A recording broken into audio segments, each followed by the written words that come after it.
L'ancien Premier ministre, devenu le patron de la RATP, a rendu visite aux salariés de l'entreprise de transport parisien. C'est en devenant PDG de la RATP que j'ai pleinement pris conscience de la notoriété acquise du fait d'avoir été vu quotidiennement à la télé pendant le Covid, a affirmé Jean Castex dans les colonnes du Parisien, paru ce mardi 11 avril, lors d'une visite de terrain en mars dernier. L'ex-locataire de Matignon arpente régulièrement les lignes de métro à la rencontre des employés de la RATP. Les violences verbales et parfois physiques que subissent ces derniers élèvent le taux d'absentéisme à des niveaux records, 2 fois supérieurs à 2019. On n'arrive pas à le faire redescendre.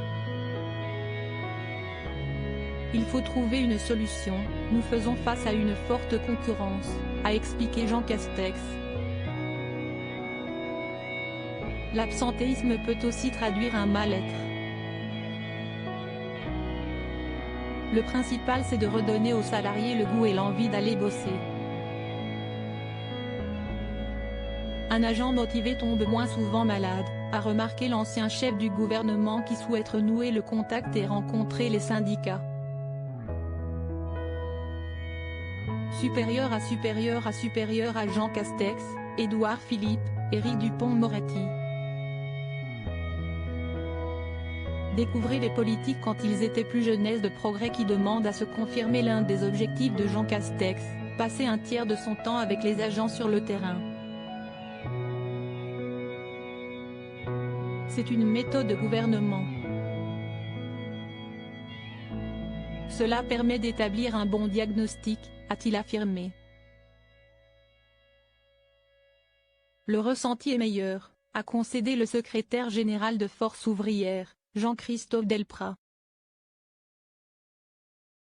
Il est accessible, là où d'autres s'abritaient derrière des conseillers. On sent qu'il essaie de reconstruire l'esprit de famille, la fierté qui existait à la RATP.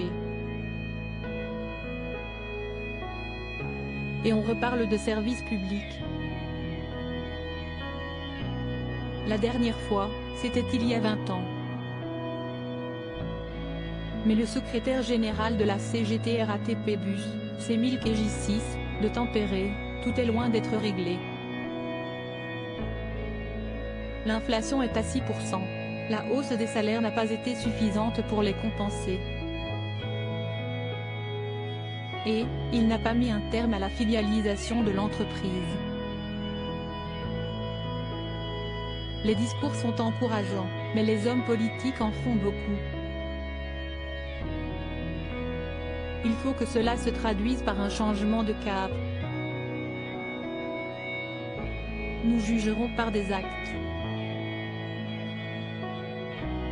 Article écrit avec la collaboration de 6 médias Crédit Photo, Stéphane Lemouton.